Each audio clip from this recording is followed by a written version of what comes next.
Yes, good evening. Welcome to Football Heritage TV, or good morning, or good afternoon, wherever you are. Well, I mean, we're coming live directly after the game. Another defeat for Tottenham, another shambolic performance. We're going to get into it. Before we do, don't worry about the football for the moment. Dan, how are you? Are we good? I'm better after my pizza. Dan, at the top, how you doing? I'm okay. Life's okay, but your Spurs are not. Yeah, but we're not surprised, right? Like I don't understand. I'll be honest. When people are really down after games, this is what we are. Like, this is Ange's football. This is what we are. We'll get into it. But listen, we're seeing again the Spurs fan base at each other's throats. Lots of people still backing Ange Postecoglou. I am absolutely not backing Ange Postecoglou. I've wanted him gone, and never ever more have I wanted him gone than tonight. I don't know if that needs to be clarified anymore. I want Ange Postecoglou sacked. Lots of tweets going around, lots of messages from YouTubers supporting him and not supporting him. Where to start today? Let's start with Dan. I'm going to start with you. In about 10, 15 minutes, Ian's going to be joining us shortly, by the way. In about 10, 15 minutes, I want to go through a few quotes from Jamie Redknapp, Paul Merson, and Jamie Carragher, who were all in the Sky Sports studio. Before we do that, the team news came out, and I think everybody expected, okay, maybe Romero will be pushed in ahead of schedule because of the injury to Ben Davies. But he didn't just do that.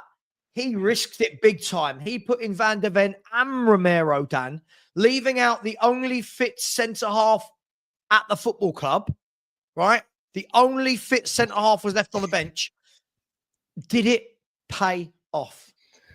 No, it flipping didn't. I mean, as soon as I saw the pair of them starting, I'd messaged my mate Dave and messaged others, right? Basically, WFT, what is this man doing? That it weren't just a gamble. That was just stupid that you were going to lose. One of those players was going to come off injured come hell or high water, especially in a game like Chelsea. One of them was going to come off injured, and they both came off injured. Am I surprised in that? Not one bit. Both of them, all right, it's a bit of a kick in the arse, but I'm just not surprised. Just what is my man doing? He's got a fit defender there. Mad. Play him.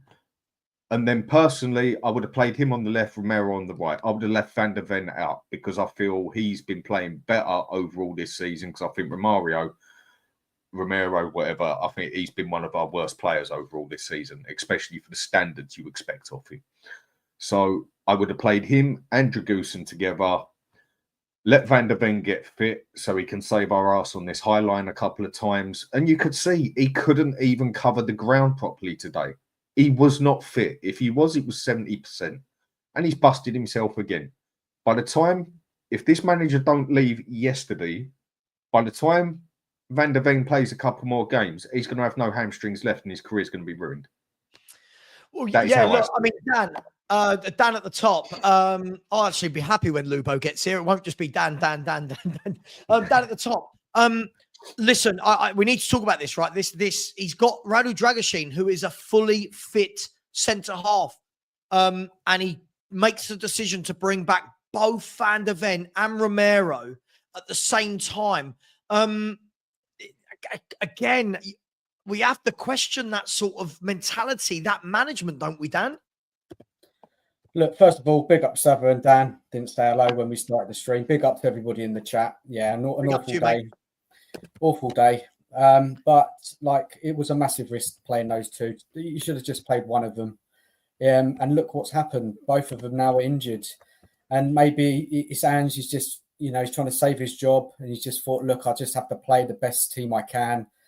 And a bad decision, wasn't it? They're both injured. Do we know what's wrong with them yet? Have any idea? Yeah, apparently Romero's is his quad. So it's not even the same injury. Romero's done his quad, apparently, but we're not sure. I say we, sorry, I don't work for the club, but apparently they're not sure how long it'll be. And Van der Ven, I don't know, but... What actual injury is that? What, the quad? Mm. It's the quad in the back, isn't it? Isn't the quad? Sorry, the quad's at the... That's what I'm asking. Now you confuse me. Yeah. Where is the quad in the legs? Right, the quad muscle. So it's here. It's the opposite side of the hamstring at the front. Got you. Yeah, sorry. I was just like, what? Yeah, we should know that. Dan, yeah, look, so we don't know at the moment with Van der Ven, but Dan below is right, isn't he? We're gonna kill this man's career before it started. Oh, yeah, man. Listen, I mean, how do you think we set up today? It's the same old, wasn't it? High line again, wasn't it? Inverted fullbacks. Guys, what do you think? Was it nothing Same different, old. wasn't it? Same old, wasn't it? That's what it looked like. No, nothing's changed. No. From my point of view, and everyone in the chat, big up to you. Do please smash the like button. There's 520 of you in here already. We should have 300 likes. Smash that like button, Spurs fans. Dan, it was set up exactly the same, mate. And for me, I think it showed when we get the 2-goal lead. We can talk about the goals in a minute and Kukurea slipping and all of that. But when you're 2-0 up, you've got to adapt. And again, it was Jamie Carragher who said it, and we'll go to some proper quotes in a minute. Jamie Carragher said in the Sky Sports studio, he said, at 2-0, he said, there would not have been a single manager he played under at Liverpool that would have said, still play the same way. At 2-0, he said, you would have had a manager barking orders saying, drop back, sit in for 15, 20 minutes, don't do anything silly, be compact and hard to beat. He said, this manager is telling us, I'm not going to change anything. So did we expect any different? No, this is it, isn't it? This is a problem with our team. Like we were talking the other day, Savva, we play chaotic football, don't we? We play chaotic football. We have no composure, no control of games. When you're 2-0 up, that's it. When you just have to keep it tight, sit back a bit. It's just obvious, isn't it? But he just never does it. We've got no conviction in our play. I think after those 2 goals, Chelsea took over. That you could clearly see that they're a much better football team. And you know, it came to half time. Obviously, I'm not going to get too carried away now because we've got a lot to review. But when it came to half time, I was like, look, something has to change going into that second half because you could see what was going to happen. But look, we all saw what happened after half time. Yeah, I mean, mate, look, Dan, listen, I do want to, I want to go to this, Dan, because Ange Postecoglou has come out. I've just watched it, literally smashed the curry into my face, right? Whilst watching the in-game analysis, completely ignoring the wife. You know what I mean? Like trying to get everything ready for this show. Ange Postecoglou has come out and said, and I kid you not, we played well today. Because they said, are there any similarities to the Brighton game, to the Bournemouth game? He's come out and said, we played well today. And again, the pundits ripped him apart and said, you've conceded 4 goals at home and you think you've played well. Did we play well? Were we good? No, we didn't play well. All we did was, only our threat was the quick breakaways. That's all we had to offer. And obviously picking up with when Chelsea gave the ball away, you know, when they slipped, or we kind of pounced on some mistakes from Chelsea. But that's all we offered in an attacking sense. We didn't have any kind of style of play like Chelsea. You look at Chelsea, what they were doing.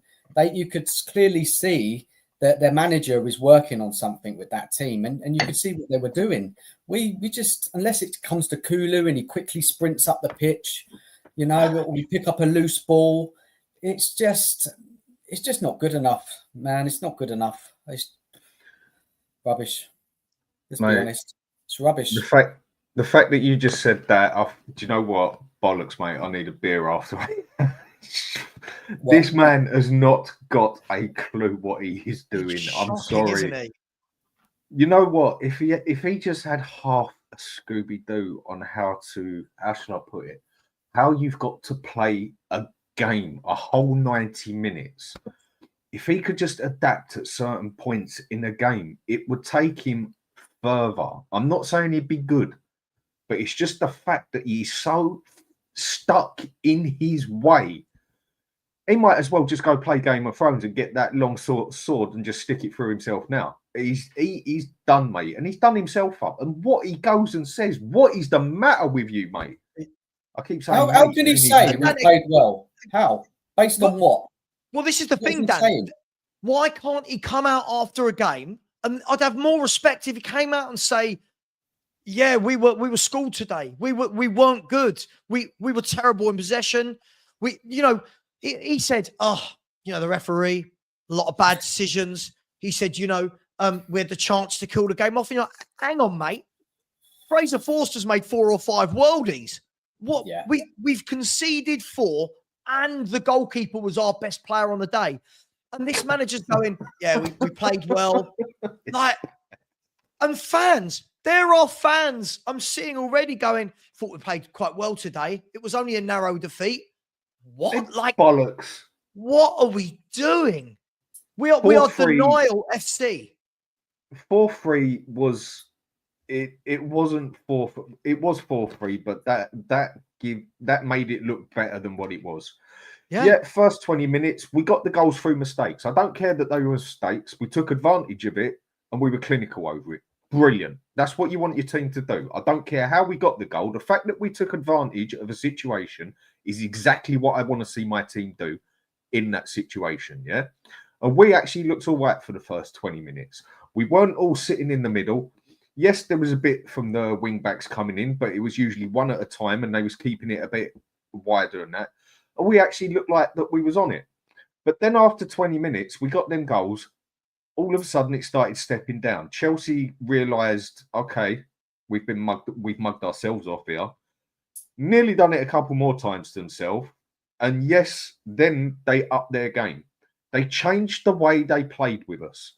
And then they literally played with us the rest of the game. Yeah, we had a moment or two here and there. One of their players, I can't remember who it was, quite possibly should have had a red card. But then for me, Coglou should have been straight off for that. There was no need for his elbow to be in the air. And I think the only reason he didn't go off is because the Chelsea one didn't get sent off, even though Romero got sent off for roughly the same sort of thing last season. So that could have been a red card on either side. But after that, they was just all over us. And on that third goal, I mean, I had my wife sitting next to me saying, what is your team actually trying to do here? My wife is telling me, why are the wing-backs sitting in the middle? She actually pays attention to this now.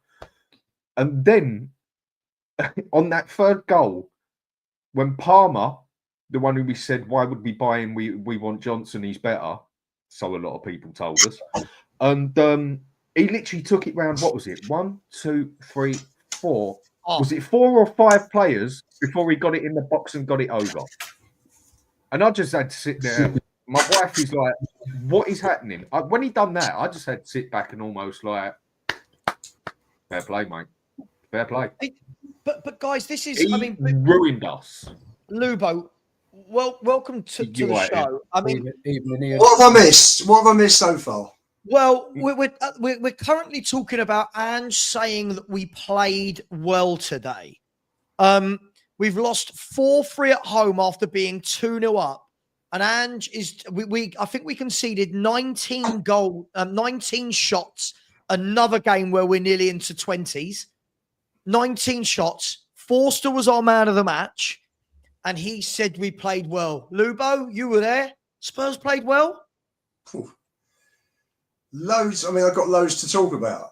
We had an XG. We had an XG of 2.91, and they had an XG of 1.5. We had 4. We had 6 big chances and missed 4.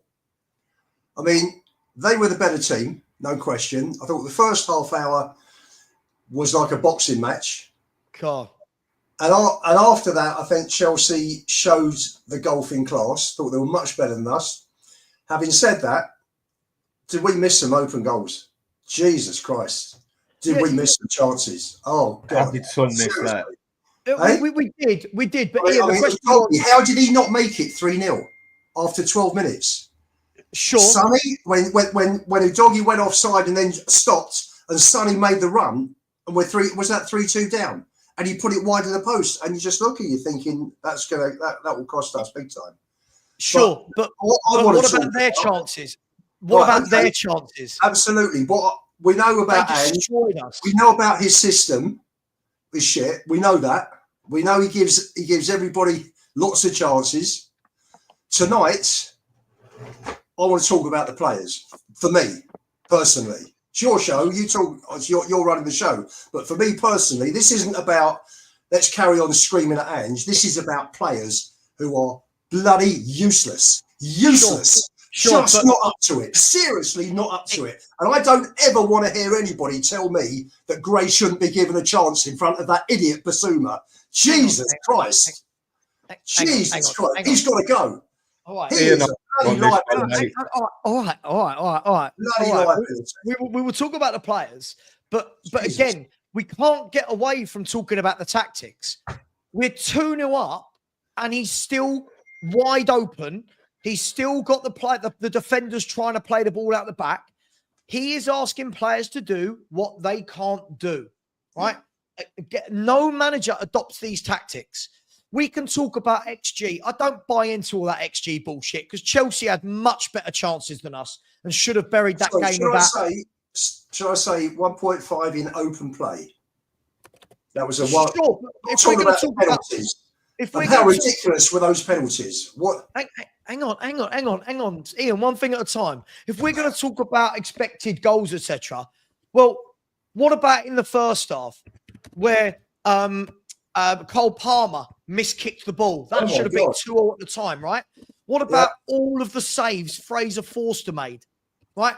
Let's be brutally honest. Chelsea had something like 19 shots today, and we had about 10 or whatever it was. So when I had 19 shots, I'll get. I mean, obviously, depending on the app you use, but my app here, which is Flash Score, said that Chelsea had 19 shots, right? 8 on target. They had 64% possession, right? They had more corner kicks. They had more blocked shots, right? They had more shots inside the box, more shots outside the box. I'm on BBC. 17 shots, 8 on target, 4 off target. That doesn't make sense. 12. Do you know the one for me is we had 13, they had 17 in the boxes. Spurs had 26. Yeah, Chelsea had 46 touches in the box, in our box, and we had 26. 46-26, correct. Yeah. Well, what does that say? That just shows you Chelsea were far more better. Oh, they were superior. They were better. But what pissed me off was the chances that we had, because the better team doesn't always win a match. And we could have nicked that game today. We could have nicked it. I don't know what game you're watching, Ian, if I'm brutally honest. I'm just glad that it wasn't 8-2 or 8-3. How many chances? Like, you could say we could have nicked it. Ian. We wouldn't have deserved it, but the open goals we missed. I mean, but what about them? They missed open goals. It's like we seem to forget there's another team on the pitch. They schooled us. They schooled us today, Ian. The first 2 goals, we could talk about, Kukurea slipped, but we done really well to capitalise, yada, yada, yada. We did. And at 2-0 up, again, when you're saying it's the players, at 2-0 up, Jamie Carragher said it, at 2-0, you want your manager to shout on, right, 10 minutes, 15 minutes, drop back 10 yards, control the game. Absolutely. Nope. Right, half time, 2-1 up. Sends them out there again, does the same thing. And the problem is, we're having a pop at Basuma. Basuma is being asked to cover so much ground. It is so unfair on him. So much ground because of these tactics leave us wide open. He's not allowed to be a centre mid. I agree with that, But like I said to you earlier, that tackle that he done is unforgivable. I was one of the first ones to say he has to cover left, he has to cover right, that I feel sorry for the man, But that tackle that he put in, what do? Do you run at the player and give him a bit of a scare and give him a shot on goal where there's the goalkeeper there? Or do you let him have the penalty where it's 80%, 85% a goal? He should not have took him out. He could have got a red card if he'd have been another inch closer. I get it, But these you're right. tactics You're are saying so as open. well. Dan, could he not have taken him down the line? Could he not have forced him to? Could he not have forced him into a shot? He just slid straight in and took the No, he player was out. miles away from him. How could he have forced him down the line? He was never near him. So get yourself in a position where you're trying to block a shot. But yeah, but you can also hang on. We're rewriting history. Basuma gave the ball away because, again, Basuma had to go out to the left wing to go and protect because of our tactics, right? That's true. He gave the ball away terribly, yeah? Now, Chelsea got players across. By the time Basuma has got over to the player, listen, should he have done it? I'm not saying he should, but he couldn't have shown him down the line or anything else. It was a last-ditch effort because we were so wide open. We leave so much space for people in the box. You're right. But in that situation, I don't care. Run at the player and call his mother something for all I care. You do not do a tackle like that in the penalty area, come love nor money, as far as I'm concerned. You're 100% right in what you're saying. But me and Ian are 100% right on this as far as I'm concerned as well. This is two ways, this one. Yes, he lost it. Not his fault where he is. But you do not do a tackle like that. Even if the man's got an open shot on goal, it's still at an angle. You still got the goalkeeper with a chance. You do not do a tackle like that and give a penalty away. Sure. Guys, I've got a question for Ian.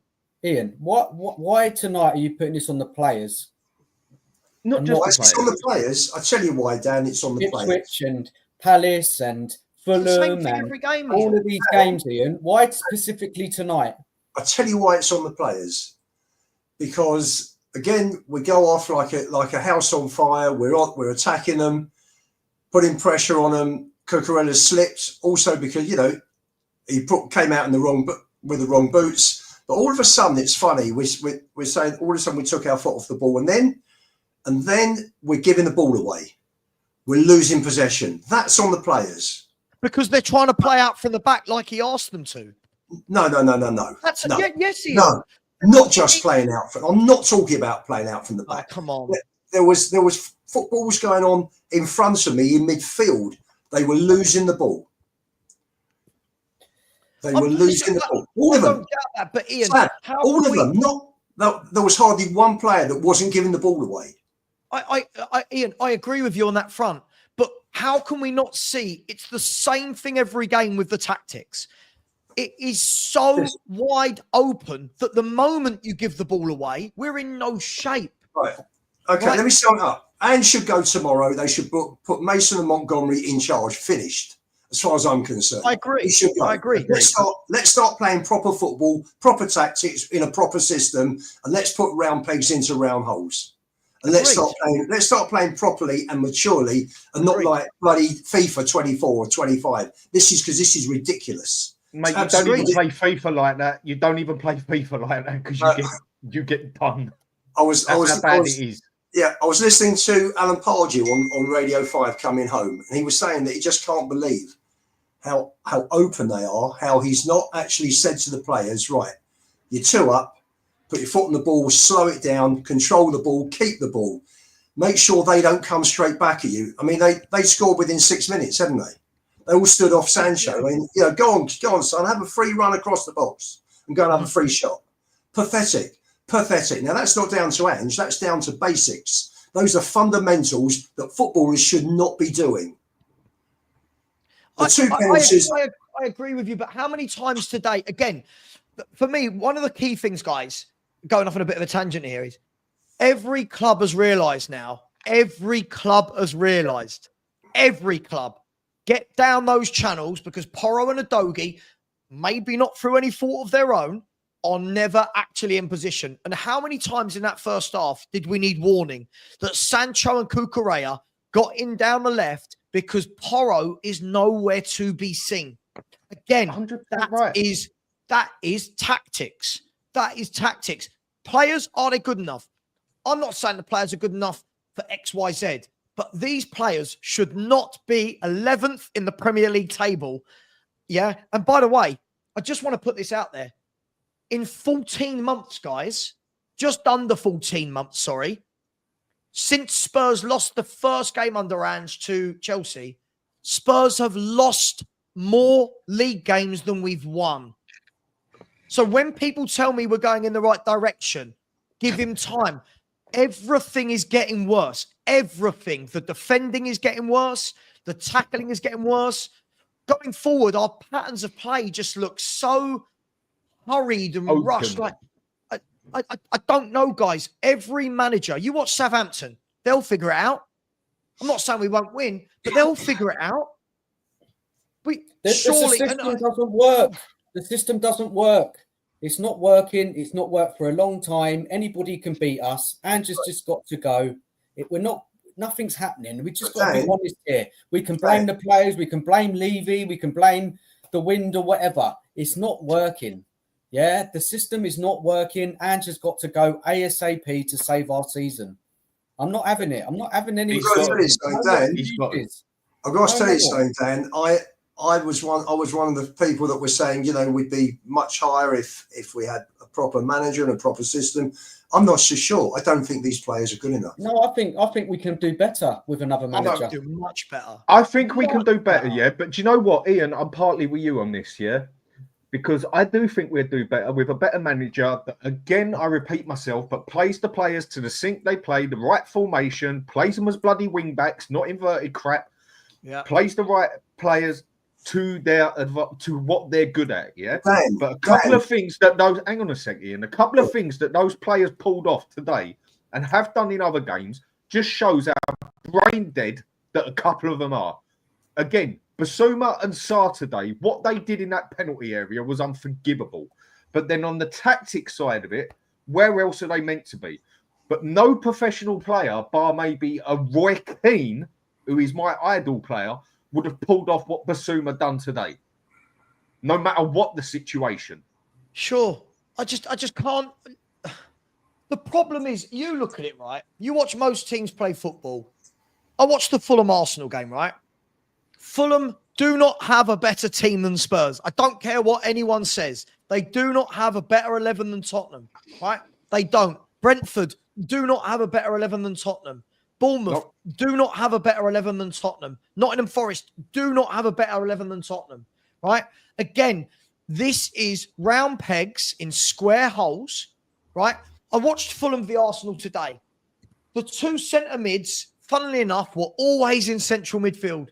They were always there doing their job, shuffling from left to right across the face of the box to help close down. The fullbacks played like fullbacks. The wingers didn't invert. They were wingers. These clubs do not have better players than us. I'm not saying a few of theirs wouldn't get in our team, but we've got to stop this revisionism now that all of a sudden our players are the 11th best in the league. They are not. Before the season, no one was saying this. No one. We all said, Ian, you turn around, for example, and you said that this squad was stronger than last year with the likes of Burfowl and Gray in it. Right? I did. Right. But if you're going to say that, you can't then turn around 15 They're not even playing them. I mean, both kids look good when they came out today, but he doesn't play them, does he? He doesn't play them. Yep. Do you know what? Get Archie Gray on the pitch. Just take Basuma off that pitch or Sarr, one or the other. Get Archie Gray in the middle. Dan, let me ask you this question about Archie Gray. Let me ask this question about getting Archie Gray on. If Archie Gray comes into this shambles of a team and is asked to do what Basuma and Sarr are doing, which is running around like headless chickens, covering right, left, I think you destroy the young man's career before it begins. I think he should not be. I've got to tell you something. You've got an 18-year-old. Hang on, right? Because, Ian, look what it's doing to Basuma and Sarr. They are all... Listen, I'm not absolving them from what they did today. But Basuma and Sarr, the one game they were both allowed to sit in as midfielders was against Man City. And they both played brilliantly. Every game since, Dan, you said it to me the other night, against Bournemouth, Basuma's out there covering the right. He's out there covering the left. Right. He's everywhere. And if you look at the stats of how much Basuma and Sarr run, it's not normal. These guys we're going to cover more ground than any other team. It's crazy. But the problem is, Dan, we're going to chuck Archie Gray into that. We all say, put him in at the 6. He won't be a number 6. He will be a general dog's body in midfield, going from right to left. I can't believe this would be good for the young man's development at this stage. I genuinely don't. On the side of that, I'll make you right. Yeah, I can't argue that one. Yeah, I'll make you right. But I think we'll get more out of him playing him in the bloody position that we bought him for than playing him as right back, left back. And after that unforgivable tackle by Basuma, which I understand he's on a moment, I don't think Archie Gray would be. I'd have to see it to believe that another player can be that thick to go and do that in the penalty area. Sure, but that is the one moment, isn't it? But Sad, do you not agree? Basuma for the last year has blown hot and cold. Very much so. I do agree, but do you not agree for the last year Basuma's not been played in his position? Hardly any of them have. And Dan, how many of them blow hot and cold? All of them? Most of them. Most of them. Right. He'll ring off in a minute. He'll ring off. Right. So if we're saying no player, they all blow hot and cold. Why? A lot of them they're are, all played out of position. Basuma at Brighton was a box-to-box midfielder. We play him in this defensive role where you're going, right, cover left, cover right. Why don't you just put fullbacks that play at right and left back and stop having to have the midfielders go over there and cover them every 5 seconds? Sorry, listen, I know we're all on the same page, guys. We're all on the same page in one way or another. Yeah. I'm just so frustrated with these shit tactics, game after game.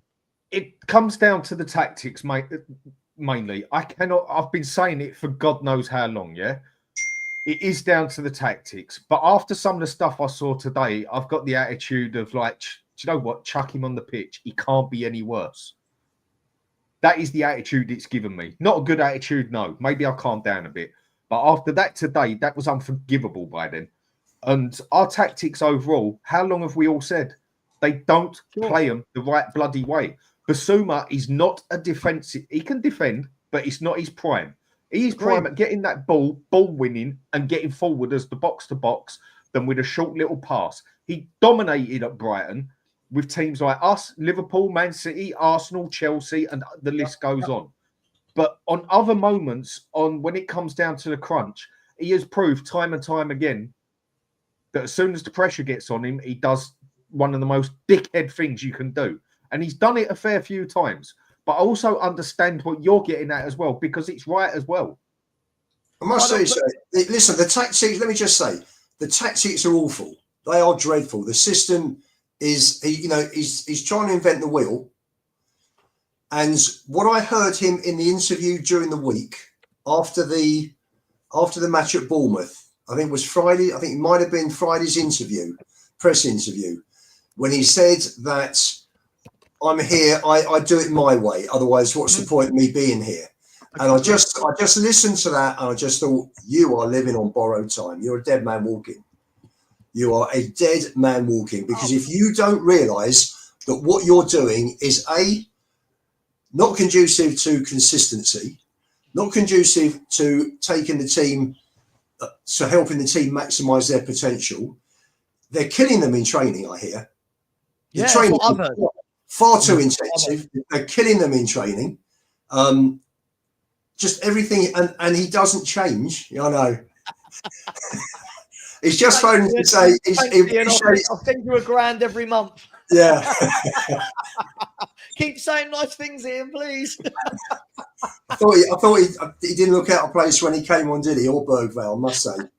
They looked on. The game was open and it was coming towards the end. I understand that. And there's tired legs out there from a lot of the players. But I thought both of them looked settled in very nicely. Ian, I listen, by the way, I'm not, I think we agree and disagree at the same time. I'm not disagreeing that Archie Gray shouldn't get a chance in midfield. I just think at the moment we're in a horrible state. And sometimes if you're going to chuck a young player into that and go and be in that engine room where we don't want you to actually be a centre mid, we want you to just run around like this chicken, would it be great for him? But what I do want to say, worse than that, guys, we have 1,002 people in the chat and only 230 likes. That's not even 1 in 4. Guys, we should be at 500 likes. And shamelessly, I'm going to ask, guys, look, that's where we are at the moment. 14,543. if 400 of you could smash, I know it's not going to happen, could smash that subscribe button, we'll get to 15K. Please do, and please subscribe to the Danalist and to Hotspur Hood as well. Guys, I want to read some quotes, and I should probably read some super chats. Big up Blaine Dev that said, Ange in. Why? He won't change tactics. He said it in the post-match, so we will continue downwards. Those saying the pens weren't his fault. 2 mids at fullback. Enough said. Ange out. Hashtag big up Savva. Look, as I said, the tackles weren't his fault, but the tactics that leave us so openly exposed that players feel they have to do dumb stuff is on him for me. Big up Blaine Dev. Really appreciate you. I Test Merchant said, why did Ange rush Romero and VDV back? I Test Merchant. We started talking about this at the beginning of the show. For me, I think we knew he was going to do with one of them, but Dragashin's a fully fit centre-half. Why did he not start one and Dragashin, which is crazy? The news I've heard back on those two are that Mickey was never going to play more than 65, 70 minutes. He felt a little bit of tightness and they pulled him off as a precaution. So I would expect Van der Ven to be playing Thursday. Romero did a quad. Nothing to do with the foot injury. Did a quad. Now that is down to him not being prepared properly during his recovery. He should not have pulled a quad in any form. In any professional team, you should not be pulling a quad in 10 minutes, period. I agree. Period. But even when you watch the first 10 minutes, this guy did not look fit. You could see he just looked very slow. He looked, but listen, I agree. Big up iTest Merchant. Time to dare to do. As I said, I'm changing the motto, mate, to meh is to meh. That's what Tottenham are at the moment. To meh is to meh. Big up to you, mate, for becoming a YouTube member. Big up to you. Thank you. Ethan Bates, big up, very generous. I said, for me, today is a microcosm of Ange's tenure. Oh, I like that as an opening sentence. Capable of moments of brilliance, cancelled out by the manager's naivety to adapt to the game situation and ultimately culminating in the chaos that ensues. What a lovely, well-written sentence that is. And Ethan, can't disagree. The manager can't adapt. He's shown it a million times. We're going to talk about it a bit more as we go on. Much love to you. I really appreciate you. And Dietrich Kane, big up Dietrich, has said, Son is killing us. And Adogi, get him out. Look, we're going to talk about the players in a minute. We'll talk about Son. We'll talk about Adogi. We'll talk about all of them in a minute. Guys, before we do, I just want to see, we've managed to get this to 312 likes. Shocking from everybody in the chat. Really, really shocking. And thank you for the 4 people that did just subscribe. Guys, I'm going to read you a few quotes that came out of the Sky Sports studio after the game. Right? Every other team in the top 6 over the years finds a way to win. Spurs always find a way to lose. Right? Followed by Jamie Carragher saying, I've never seen a team so wide open in Premier League history. Paul Merson said, absolutely zero in-game management, hence why at 2-1, I said to everyone else in the studio, Chelsea will go on to win this. Yep, he did. All of the pundits agreed that buying him 4 kids in the window was pointless when you need players for now. All of the pundits in the studio agreed that the tactics never change from game to game. And Jamie Carragher came out with a brilliant analogy. He said, Spurs are like when it's sunny outside, you put on your short and flip-flops. But when it's raining, Spurs never put a coat on. And I thought that was brilliant because, guys, we started the game. I didn't actually think we played well, but we started the game with 2 goals. Again, we can talk about Kukurea slipping, but it doesn't matter. We got 2 goals. And then we just didn't adapt to Chelsea. Lavia, Fernandes started to dominate the midfield. By the way, how good are Lavia and Fernandes? I thought they were fantastic. They even took him off. Right? Yeah, but he was on the yellow, wasn't he? But they dominated the game. Palmer started to get in those gaps, started to play the through balls. They started getting in behind. And you're thinking to yourself, any other manager, at least at half-time, says, right, hang on, they're getting on top here. Again, he didn't put his raincoat on. He just let it rain and left us out there in shorts and flip-flops. Fair? I But he don't even does it think every he had the match. shorts on, mate. I think he caught us butt cold naked out there. He does it. He does it every match. He's got to go. He's How got to go. anyone can even back him up now, I do not know. I get it, yeah, in the aspect of, I even understand it in the aspect of, do we want to go through this crap again with another manager? Is another manager going to do better? Yes, we all know where the cancer of the club is. But at the end of the day, a better manager would be doing better with that team than what this dickhead is. He has not got a Scooby-Doo what he's doing on that pitch. The amount of people that say to me, say to Ian, Savva, Stell, Dan, you'll probably get a shitload of it soon and others and that. Well, you're not Premier League managers, so what would you know? Well, hang on a minute. They ain't Premier League managers either. So what the hell do they know? If my point's irrelevant and so is everyone else's because we're not Premier League managers, then so are those. But if we can spot things from like what, 13, 14, 15 months ago, 6 months ago, what he's doing wrong, exactly. If my wife can sit in that wrong and see what in that room and see what he is doing wrong, asking me questions, why is he doing it like this? I don't understand. I thought I was getting the idea of football. So do I. But this bloody man don't. He has got to go. He has not got a clue what he is doing. Sorry, my bit. If people don't look at the results, the whole thing's based on results. You win trophies on results. You finish your league position on results. If people don't look at the results and understand that this is Tottenham Hotspur, then they have no idea about this club. And they really should bugger off. Seriously, this is Tottenham Hotspur. This is a big club. We've lost 19 games in a year. 19 games and people are still defending him. 19 games. Think about that. That's half a season. Mate, it's absolutely mental. It's staggering. We're now, is it 1 in 6 or 1 in 7 now? Is it 1 in 7? Is it 1 in 7 now? It's 1 in 7. We've lost 4, drawn 2, 1-1. And the Man City result is again, oh, but we beat Man City. At what stage are we going to say this really doesn't matter anymore? It don't matter now. I won 3 of the 4 games I lost and lost to Man City, to be honest. Because to me, that it's you've got to be able to beat the lesser clubs. I'd rather be beating the lesser clubs. Embarrassing being a Spurs fan right now. Look, it's so embarrassing, isn't it? I predicted us to lose to Bournemouth and Chelsea.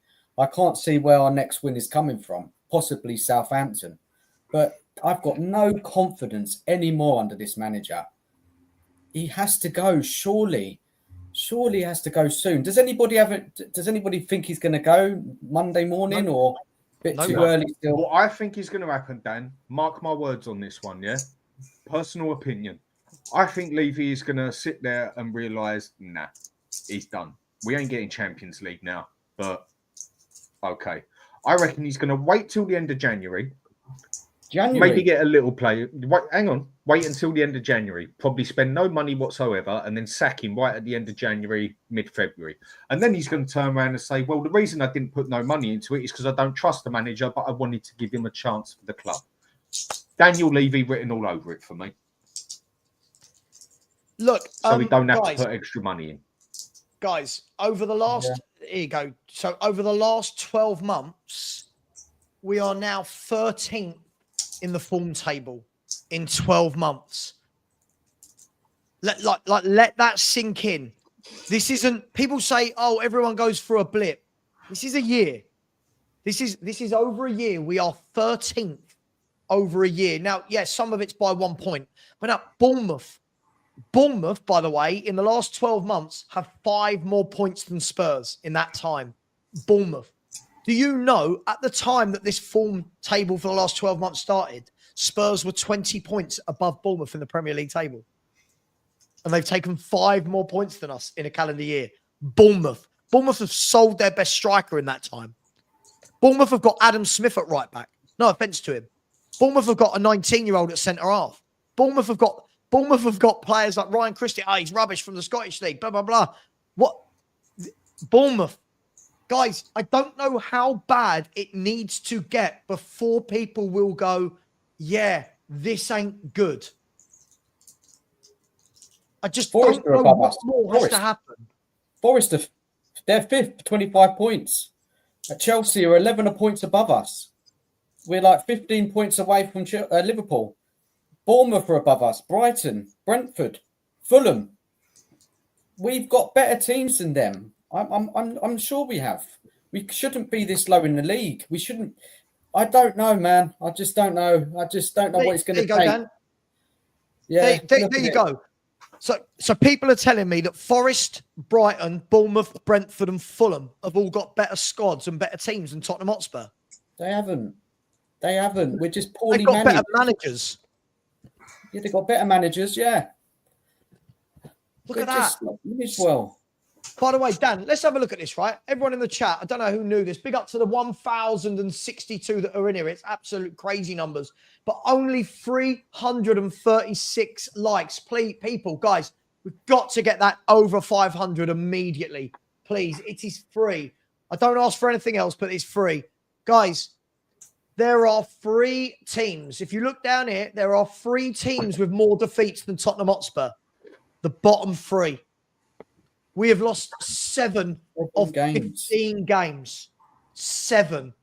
Look at the state of that. 7. Like, have a look. If we go back up the table a tiny bit, look at Bournemouth. How are Bournemouth 4 points above Tottenham Hotspur? Quite easily by the look of it. Amazing. And we're still above Newcastle, Man U. But Ian, tomorrow, how bad are their seasons? But Man U have sacked their manager to address that. Yeah. So Man U have done what we've done, but Man U have gone, hang on, let's nip this in the bud. We've still got fans going, oh, I like Ange, I trust him. But he'll go. He'll go. Won't be long. He'll be gone. We'll talk about that in a minute. But West Ham, if they win tomorrow night, bearing in mind everyone's talking about their manager being the favourite in the Premier League to get sacked, will be 2 points behind Tottenham Hotspur. And look how diabolical West Ham have been. It is shit. I'm not sugarcoating it. It's shit. Savva, and I'm not saying this about you, Ian, but why are fans blaming it on the players and not Ange? Why are they? Because the players should know how to play bloody football as well off their own head at times. I know you do what the manager says, yeah, but there's a time when it comes onto a pitch where you've got to use your own brain. I don't care if the manager's telling me to pass it out. If I've got 3 players running at me, when in doubt, kick the bloody thing out. And the only one that we see do that today was Forster. Other games we've seen Dragusin do it, like against Man City, and it worked perfectly. I get that the manager's on you, you've got to do what you're told, but these are meant to be professional football players that are meant to have their own brain as well. And so at moments on that pitch, would you sack half the players as well?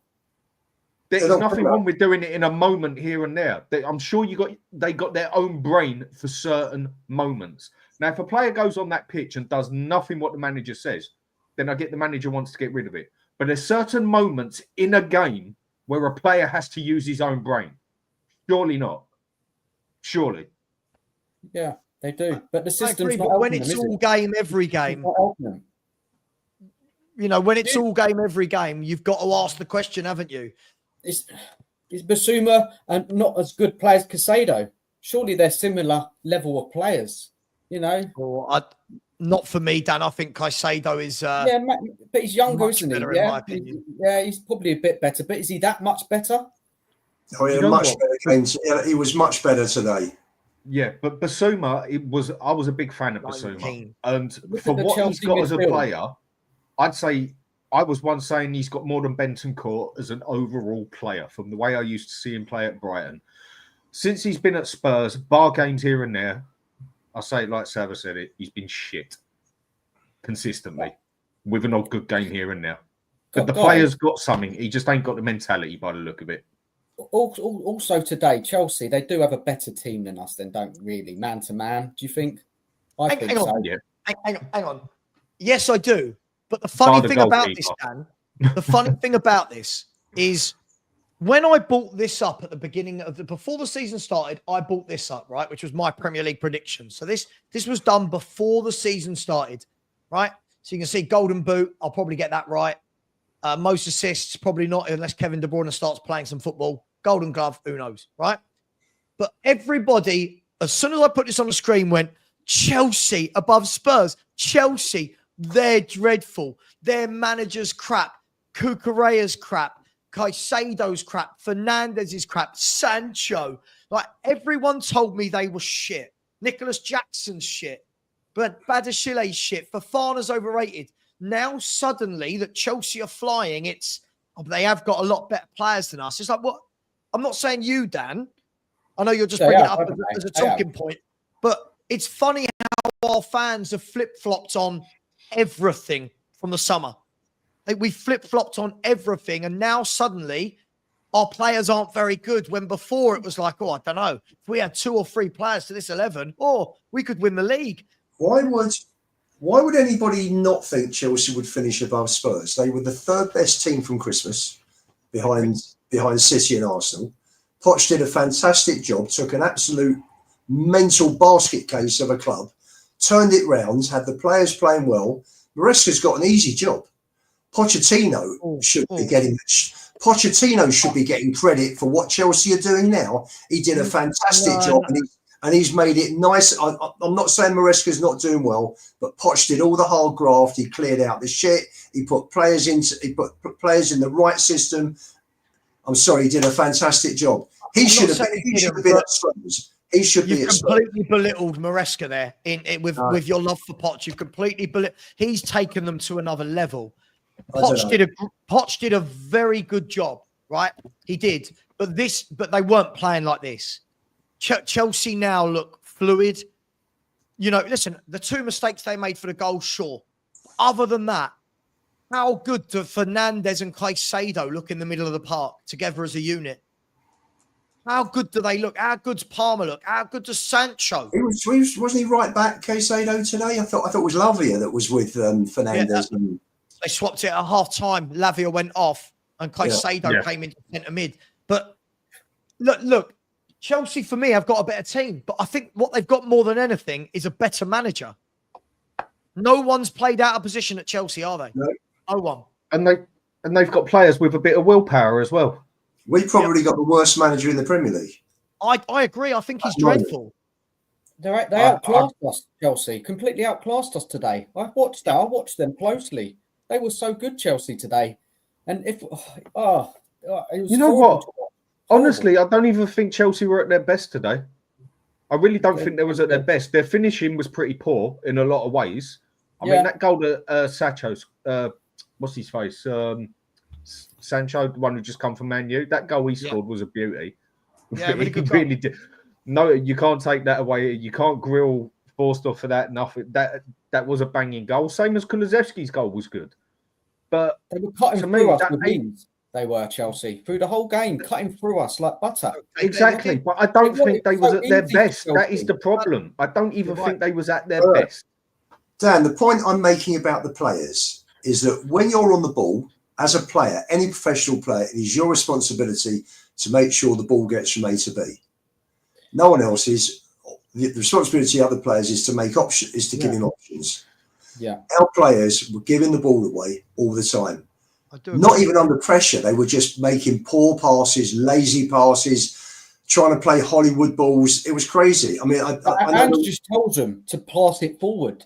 It doesn't. I mean, there was one situation in the first half. Doggy's on a run, and he tries. That's right. And he tries squaring. He tries squaring to Kulusevski. All he had to do was just keep. I don't know if you remember it. Had to keep driving. No need to pass. Keep drawing. Give our players a chance to get up the pitch and take the ball on. And this is just typical. It was just lazy football. The passing. They're really suffering. I want to know from you guys, has there been a manager that's had this bad a form, still get this level of backing and not be sacked? I can't think of one. What's his name? Who's just gone to Munich. But look at the club he was at. Who? Oh, Vincent Company. No. Tottenham. Oh, sorry. AVB was sacked for doing a much better job than this. Poch was sacked. Poch. Harry Redknapp, right? Gone. Tim Sherwood had a better ratio than this. Ange's ratio is going like that. It's got to be one of the worst I have seen at this club since we had Christian Gross, and it's probably worse than that. I agree.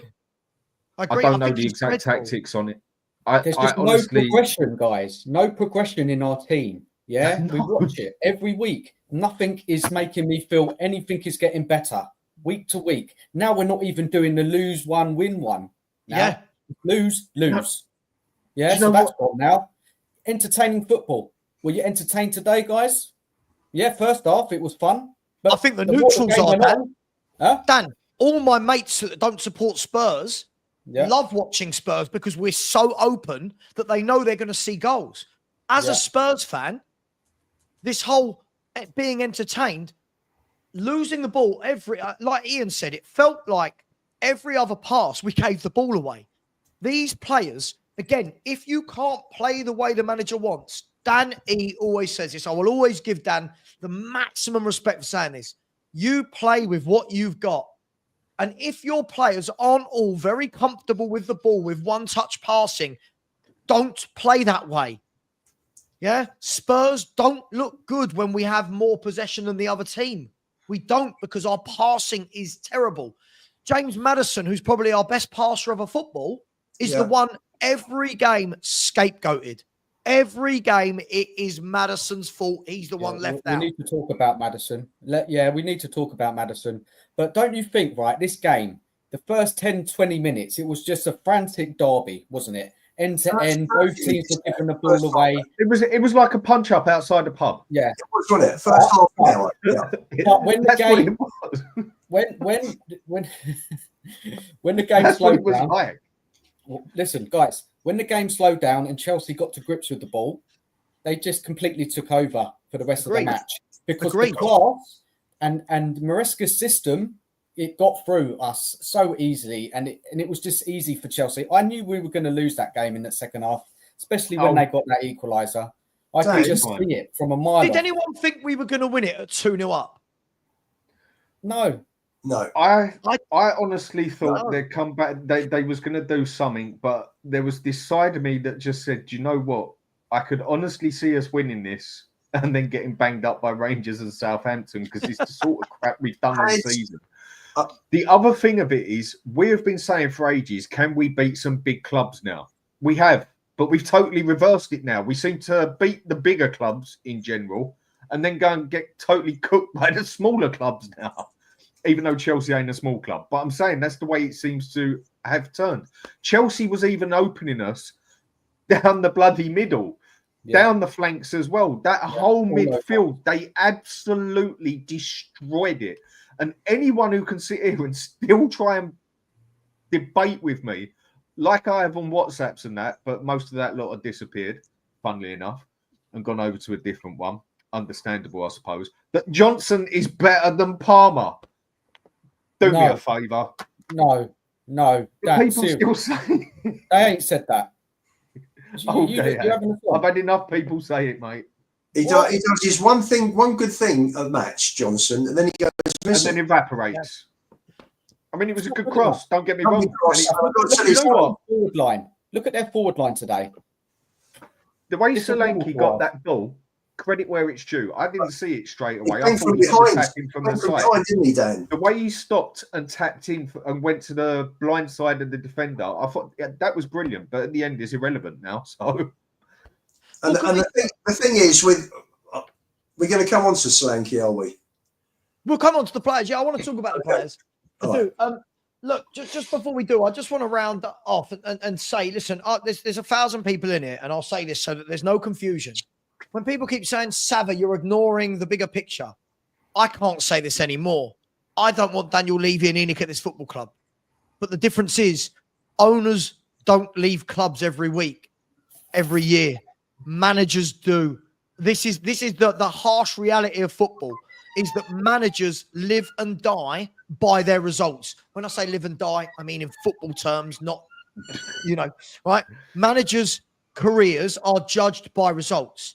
And guys, I've not seen another manager do this badly, still get like Jose Mourinho and Conte didn't do anywhere near as bad as this. Anywhere near as bad as this. But yet we were told they had to go. Now, don't get me wrong. I didn't want Conte. I liked Jose. I didn't want Conte. But all of these managers went.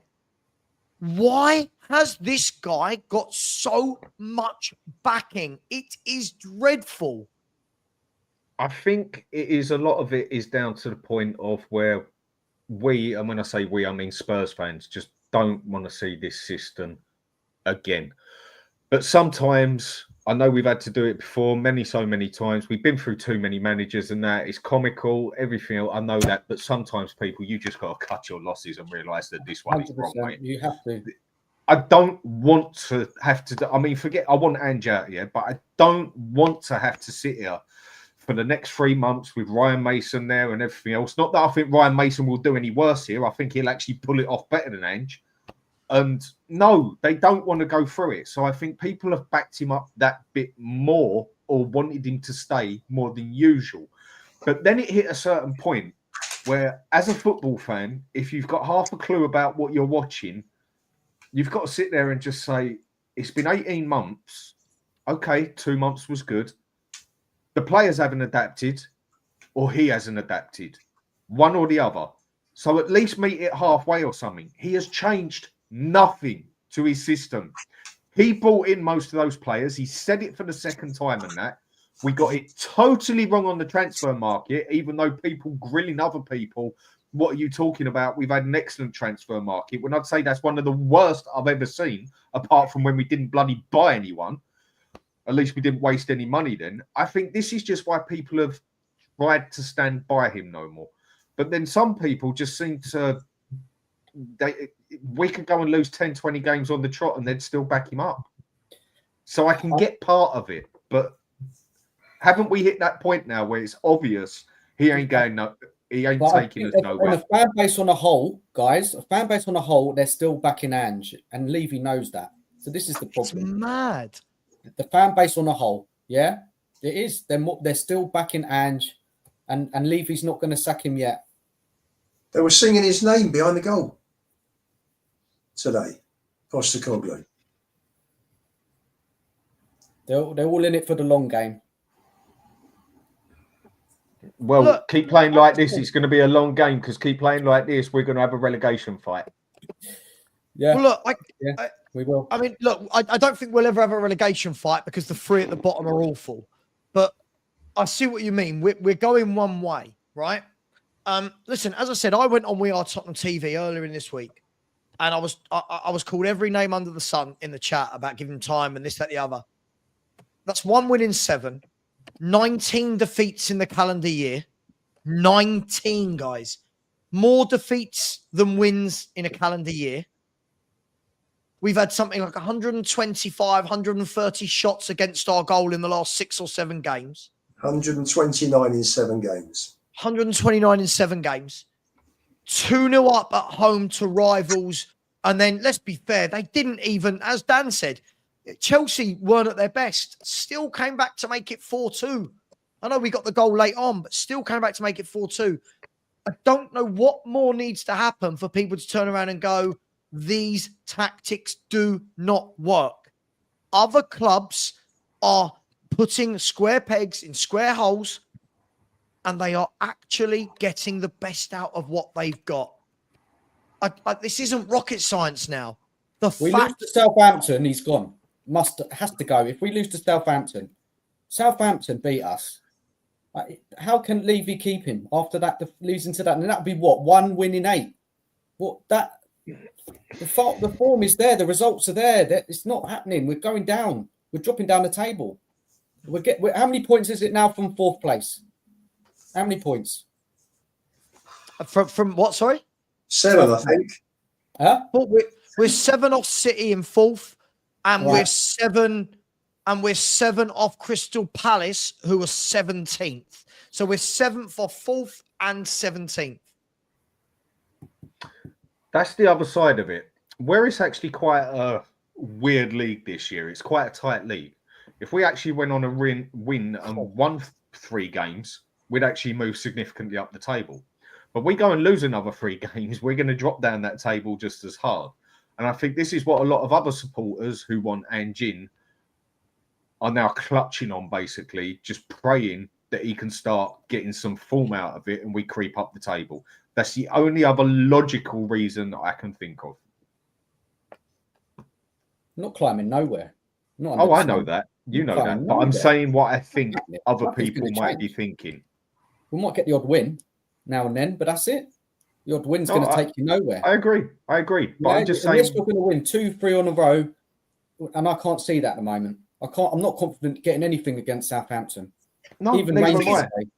Even No if we win problem. 2 or 3 in a row now, Dan, even if we win 2 or 3 in a row now, let's say we win our next 3 games, all the teams above us are winning games as well. Exactly. So the mountain we've left ourselves to climb. I mean, listen, I think we should stop even talking about the top 4. I think we are so far off those teams. Look at Man City. Man City are in the worst form they've been in for 8 years and are still 7 points clear of Tottenham. The reason I say top 4, Savva, is Levy, isn't it? Levy in the top 4. Yeah, not me. We're not. I agree with you. Or top 5. Could be top 5. Could be top 5 this year. At the moment, it's top 5. Yeah, that is the best we can look at. Finish today. 5th place will get in. I've just seen a tweet, Jamie O'Hara, after the game. I'm done with this garbage. We are a disgrace. 2-0 up and get battered. We have zero clue of how to win games. It's just shit or bust.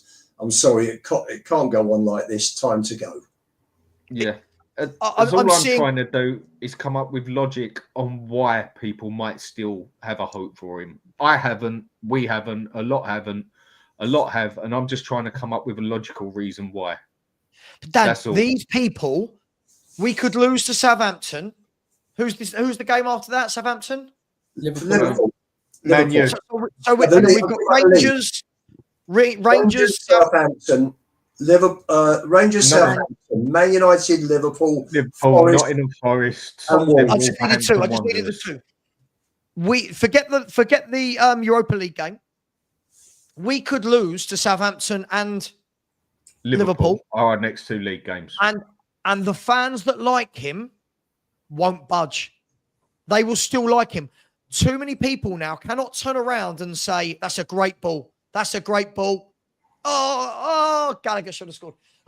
There's too many people can't turn around and say, you know what, I think I got this wrong. They see it as a sign of weakness. Why can't we as a fan base go, yeah, we've misjudged this one. He's done terribly. I demand so much better from our team. I demand it. And for people to accept these defeats, I don't know why.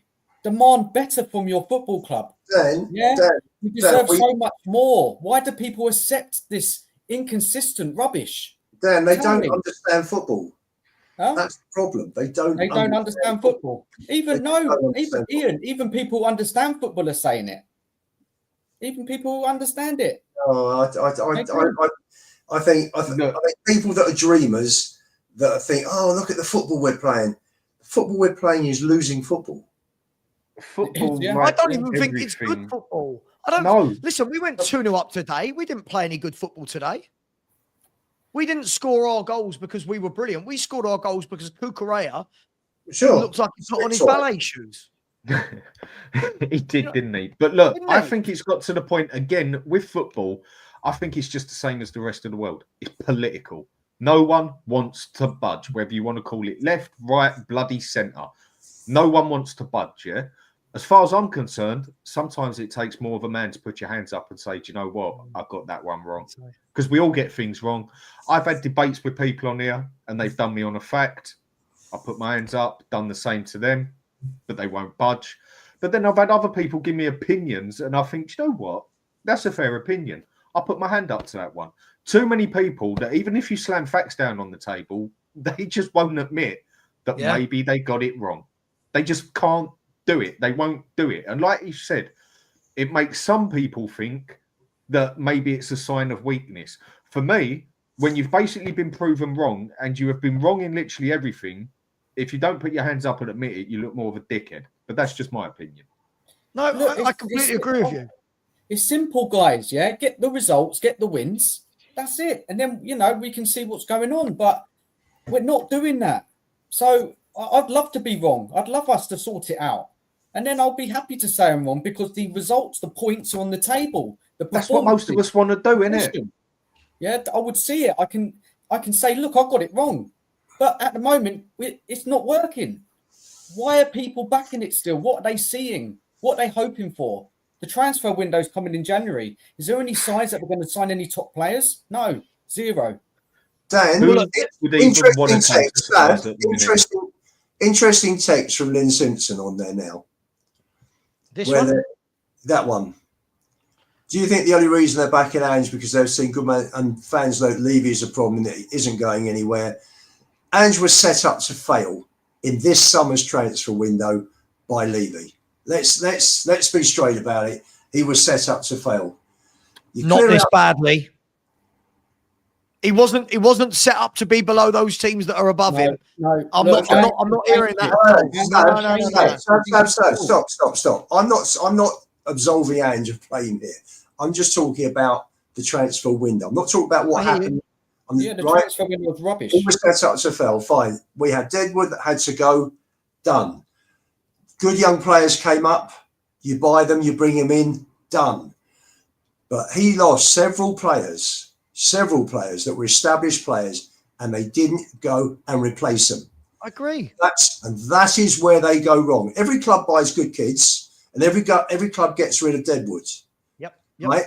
But you've got to replace the established players, and he did not have the money to replace the established players. Now, for me, if you've got any CEO in any company for 24 years, and we're drifting now onto the Levy out scenario, that does as badly as this chairman has done, they're out in any public company. They don't even last anywhere near 24 years.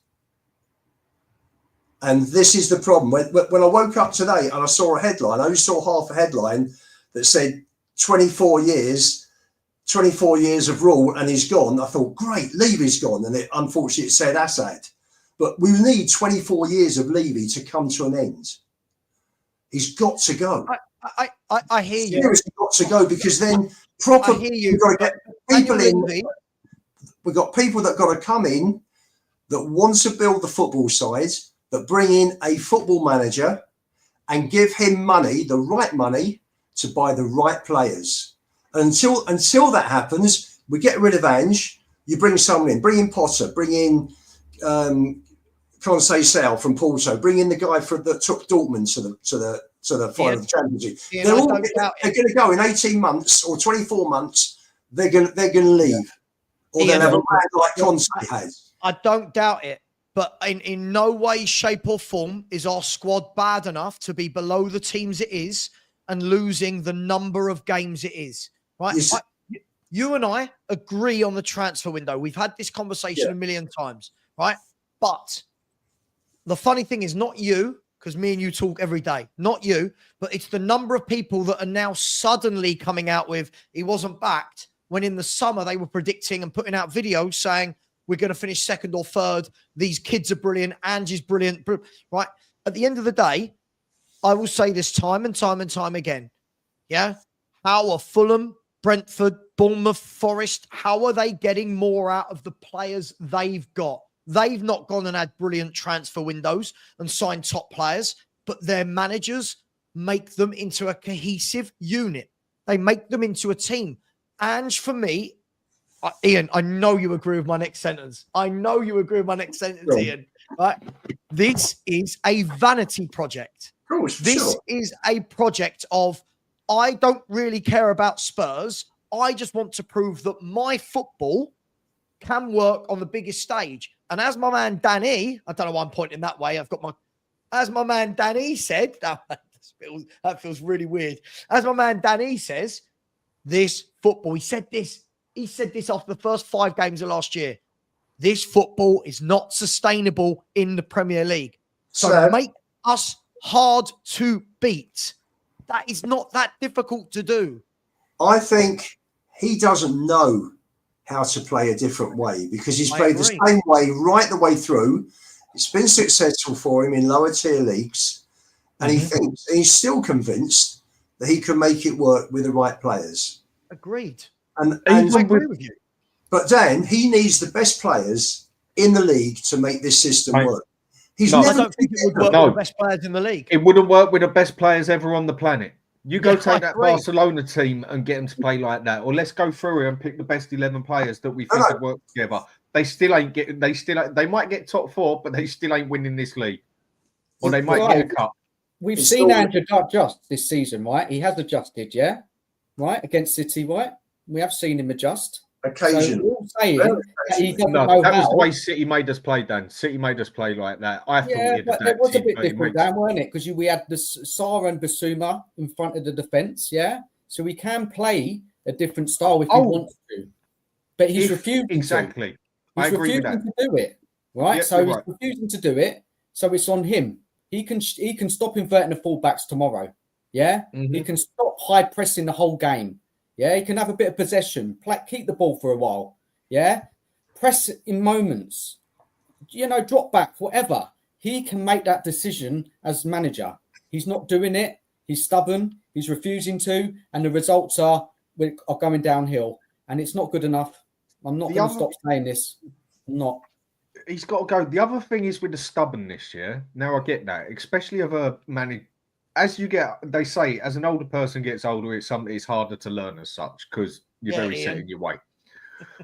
with some people, but they do say that. But instead of being stubborn now or even naive, I think he's just making himself look stupid now. Yeah, he is. I think he's actually making himself look stupid because naive, I think you learn that. I mean, what is the saying? You make a mistake. We'll make a mistake, learn from your mistake. You make that mistake again, get your act together. You do it for the 3rd time, you wanted to make that mistake because you've done it the same way. 4th time, 5th time, 6th time, whatever. You're still picking to play the mistake or do it as the mistake is. And I think he's now got to a point where he's just starting to look stupid. Not stubborn, not like a man with a sword on his chest, like, I'm going to do it my way. Yes, maybe that's what he wants to do, but I think he's making himself look like an idiot now. He said we played well today. He said we played well today. Why do you think I went and got a beer? It's a joke. It's embarrassing. I can't get over it. Let me bring in. I've got a couple of super chats, right? Let me bring them up. And one of them is really, really pertinent.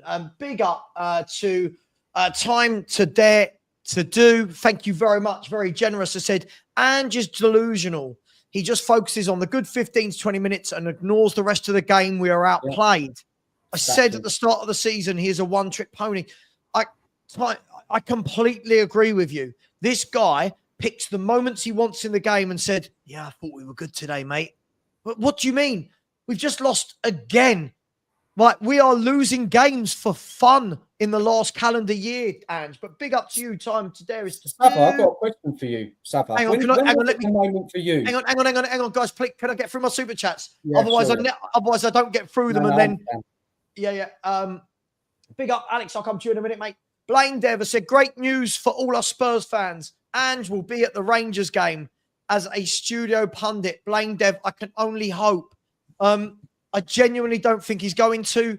For me, I think if this club has anything about it, Blaine Dev, if it has anything about it, it turns around now and goes, the rot stops now. New manager in, stop it now. This whole nonsense of we can't sack Ange because we've sacked managers before, I'm not hearing it. If you're not doing your job, you need to go. Big up to you. Blaine Dev's come in again. Big up to you. So very generous and said, Savva, am I going mad? Probably. We all are, mate. We're all Spurs fans. Ange said, I don't remember the keepers making good saves. And we more than matched a good side in that department. I'm genuinely concerned Ange has had a serious head injury. Fraser Forster made some superb saves today to keep us in that game, Blaine Dev, didn't he? Ange he's away with the fairies, mate. He's gone. Listen, he seems like a nice chap, but management-wise, he is under pressure. Thomas Kavanagh, big up to you. Thank you so much. I said Ten Hag was sacked for less. Yeah, Man United have, they have ambition to get better. Big up to you, Thomas. I really appreciate that. And Ethan Bates, I appreciate you as well, said, I honestly believe the Arteta process has brainwashed fans into thinking it takes every manager 3 to 4 years to get it right. And by the way, he's been there 5 years and still, if we're going to look at it like that, has not won a big competition, right? So I agree with you. Dan, sorry, mate, go on. You wanted to ask a question. When was the moment for you when you've just really realised that Ange is not who you thought it was? When was it? Was it this season or was it last? Remind me. When was the moment? The Chelsea defeat at home last year when he played a high line with 9 men. Yep. That was the moment. That was when you called it. Yeah. Okay. That was the moment when you went, right, we've won 8, we've drawn 2. This is your first big test now with a managerial decision. And his managerial decision was to play 9 men or 8 men on the halfway line and allow Chelsea to attack our goal at will. That's the moment I realised you ain't got a clue. I think for me, Sav, that Chelsea game actually, I thought was a bit crazy playing. That they should have played the same way Liverpool did when they were down to 9 men against us. Agreed. But then, having said that, had Dyer been a couple of inches our way further back, we'd have got to 2-2, and it would have been an outrageous piece of daring that may have come off. I then looked at the Wolves selection, and he played Højbjerg instead of Lo Celso as a replacement for Maddison. Yeah, he played Dyer instead of Phillips, and Dyer we knew at that stage wasn't, had no future at the club. And you start worrying. You think to yourself, we've come away, we're 1 up going into injury time, and we've ended up losing. We then lose to Villa. We're 2-1 down, takes Lo Celso off and puts Skip on to try and find the goal instead of Donnelly. Did the same against West Ham. And then at Brighton, just after Christmas, he played Emerson and Davis with Porro and Udogie as inverted. And you look at that, and we could have been 7 down at half time. And I just turned around to my pals and said, we'll win nothing under this guy. And I think I've just had a tweet through from Carl at THFC. I don't know whether he's watching the game or whether he's just sent me this. The man doesn't know how to adapt his tactics, and the Premier League will punish you for that. Levy's sitting there like he didn't hire all these idiots and pretending he's blameless. We're just a merry-go-round of oxygen thieves run by the biggest bleep of the lot. Pretty spot on, Carl at THFC. I'm going to come to Alex. By the way, I don't think anyone on this panel disagrees about Daniel Levy. The only thing I disagree with is that we should be this low and losing this many games with the players we've got. There is no... Look, on one hand, you got fans saying, I think we're favourites for the Europa League. On the other hand, they're telling me we should be 11th in the Premier League with the players we've got. It doesn't work. You can't say we're the favourites to win a European competition and then tell me that we should be below Bournemouth, Brentford, Forest, Fulham. It doesn't make sense. Mr. Box Office, go on, in. I do think the players are not as good as they're hyped up to be. I genuinely think that. Whether you think they should be in the league or whether they would be with another manager, generally, just talking about the players, they are not as good, and they are not. A lot of them are not the right players. They're too many of them blow hot and cold. But the right players for what, Ian? Again, the right players for what? I'll ask you this again. Have we got a better squad than Bournemouth, Fulham, Brentford, and Forest? Don't know. I don't know. Ian. Come on. Ian. That's not right.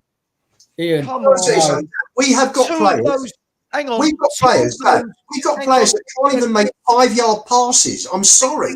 Yeah, but that's poor. Two of those four clubs I mentioned were in a relegation battle last season.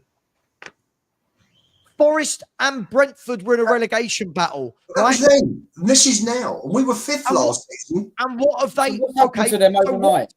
So what did what did they do in the summer that changed them from relegation to being better than Tottenham? who are the Europa League favourites. I just don't think our players are as good as people think they are. Yeah, but they're better than those squads. That's not what I asked. Well, let's see at the end of the season. No, but that's not what we asked. What I'm saying is, if you have a proper manager that sets up, again, if at the beginning of this season I had said Spurs, Brentford, Fulham, Forest, and Fulham, right? If I had said, guys, which team here after 15 games will be bottom out of those 5, not one Spurs fan, not one would say Tottenham. And if I had said which of these 5 teams will be top out of those 5 teams after 15 games, what would everyone have said unanimously? Spurs. But now that we're doing dreadfully, it's, the players aren't as good. Come on. These players are much better than what we're seeing. Come on. We haven't done well for a year. We haven't played well for a year. Hardly. It's the manager, Ian. It's the manager. We haven't played well for a year. Yeah, but the tactics are not shocking for a year. Come on, man. Alex, you go even take. Do I have to say this? But you go and even take those Arsenal Invincibles or the best Man U team you've seen. They're still struggling for 4th or 5th place with these tactics, man. Real Madrid would struggle with this. Probably the best team I personally I've ever seen. The old school AC Milan team. Yeah, okay, Barcelona was better, but I just love that AC Milan team, even though I'm an Inter supporter. Go get me the best players on the planet, mate. They're going to struggle for a top 4 or 5 with this out-and-out tactics.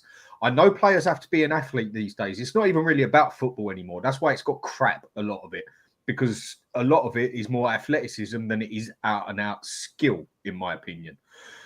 But you go get the best athlete out there, and you go get like I said, to play this way, mate, you need robots. And you better have a plug socket in the side of that where you can plug them up in after 45 minutes. It is not working with no matter what players you got. The players we have got should be doing better. Sorry, hang on. Let me just address this. Sorry, Lynn. Savva, you're being disingenuous because even if the better team Arsenal, I get the impression from you that if Arteta was at Spurs and been in a title run 3 times, you would want him sacked. Again, when you say I'm being disingenuous and then go on to pretend what I would think, Lynn, that's being disingenuous, isn't it?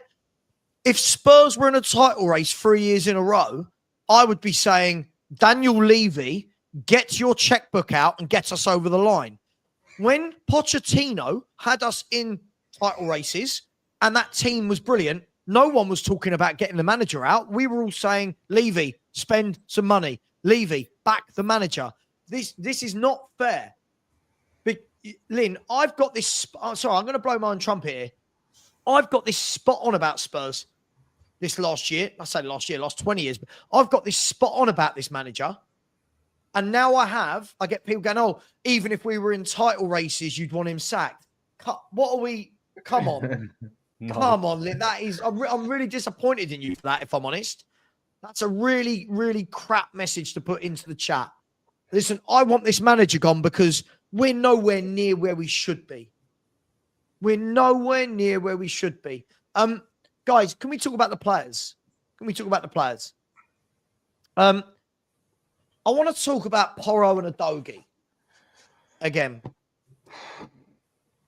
Porro and Udogie do some really good stuff in games and then are completely out of position for the other 90% of the time. And their passing out the back has been, especially Udogie's passing out the back, a lot to be desired, I would say. What do we make of Porro and Udogie and what this manager is doing to them?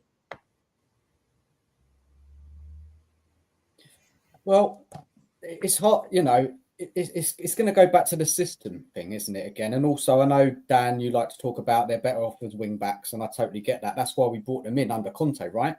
We bought those 2 players, Udogie and Porro, for more of an attacking kind of fullback rather than a defensive one. And I think they're better players than what we're seeing. I just think the system doesn't help them at all. Yeah, they're back and forth whole games, inverting into the midfield, getting back, up and down, and they're really struggling. Really, really struggling. And I just think It's really hard to give an overall assessment if they're good players or not. But if you look at the past, if you look at Porro when he played for Sporting, he was good, wasn't he? Yeah, good player. Doggy as well was doing really well in Italy, up and down the touchline, playing it, on the line, getting up the wing, crossing it in, running into the box. So it's a hard one, but then they're not in a good moment, are they, right now? They're making mistakes. And again, I have to go back to the system for them. For me, I'd like to see them play as fullbacks or wing backs, and then I could kind of get a better judgment of them. Porro looks absolutely knackered, if you ask me. He looks shattered, same as most of that team. He does. That's because he doesn't rotate the players correctly. No, I'm not. Forget the reason. I'm just saying. I understand all that. I'm just saying he looks knackered right now. Same as Kulu. He looks burnt out. Son. Let's just not go there. We'll go to all them later. Sorry. For me, Porro, he just looks knackered, and Adoji, he just looks like he's lost total faith in this way to play as such, because it's just mugging him off the way he's being told to play. That's my opinion on them too. I mean, let's Alex, I feel like I should let you rant, and then for the last 20 minutes we're going to talk about Son. Alex, first of all, did you go to the game today? Yeah, I want to apologise. Yeah, I came back from the game late. One, because it was good to actually see Ben and Sim, have a little chat with them. And yeah, I saw Stelios and JP as well, but it was just good to see Ben and Sim, because we have our debates and stuff, and it was good to see them. But yeah, just this is not reactive. You know what I feel about the manager. If we can get a better coach in, get rid of him. Get rid of Postecoglou now, because for me at the moment, this ain't changing for me. I agree. It don't change from game to game ever, does it, Alex? It never changes from game to game. I've got to a point now where I'm fed up with seeing midfielders more composed and the team playing better than us, pass better than us. This ain't good. This ain't good football. And yeah, I never liked them. Listen, I'm not being reactive. I'm not having a meltdown. I just don't see any player getting better under this manager. I just don't. But it's only if we can get a better manager in, a better coaching. If we can't get a better coaching, there's no point in sacking the manager. Is there a worse coach than Ange out there? Can we be like, if we're going to use the word coach, I don't think this man has coached anything. Well, I don't see anyone better than when he came. The problem is, Sav. The problem is that Harry Redknapp was a manager, right? He was a manager, right? He wasn't really a coach, but he had coaches that he picked the right sort of coaches around him. You see what I'm saying? Yeah. And you had the right coaches around him. You made the right choices. This guy, I don't see what they do. You see what I'm saying? I know Johnson created, but the 2 goals that we scored were from Chelsea mistakes. And I still think we're shocking then. I didn't even like our performance then. I was thinking it's a matter of time. It's a matter of time. And you see the Chelsea players. Sancho's goal was fantastic. It was a good goal. It was a fantastic goal. And I've got to be honest, Cole Palmer, my gosh, that guy. There's a difference between Kulu and Cole Palmer. Mm-hmm. Kulu's good, and he's only good, but he's too erratic. Cole Palmer it's just eloquent. It's just eloquent, and it's just. He's a top player. It's the way he dribbles past players. It ain't that is good. That was good. Fourth goal was fantastic. No, the third goal was fantastic. Third goal. The third goal was fantastic. Yeah, and also I need to say this: the fans that were embarrassing today, yeah, throwing paper at them, and I was sitting there saying. All you're doing is motivating the Chelsea players. You're just motivating. I said the same to my wife. You're motivating them because they're not nice guys. They've got arrogance. You saw it last year with Pochettino. Yeah, fighting for the penalty. They're arrogant. They're thinking, you're having a go at us. You're throwing things at us. We'll show you. We'll show you. And they're showing us. This is not even me unleashing. It's you know what? I'm not even unleashing Savva. Yeah, I'm a calm guy now. Alex, because I'm trying to change up a little bit, but there's nothing to say. Alex, what are you going to say? you know, now? we talk about Palmer, yeah? Yeah. What about Maddison? He's a kind of similar type of player, isn't he? Where was he today, Maddison? Why didn't he play? I think the problem is that we don't put play around him. We don't put the game around us. Play around him as a team. You see what I'm saying? I think they play around like the Cole Palmers, the Casados. I love the midfield. I've got to be honest. That Chelsea midfield it was good, and I love Neto. They bossed it, Alex. First of all, Alex, I thought that Enzo Fernandez for 90 minutes. I thought his range of passing is exactly what we have not got anyone in our midfield that can do what he did. There were times in that first half where you could see Enzo Fernandez had the chance to pass forward and went, no, I'll put my foot on the ball. Let me just slow the game down.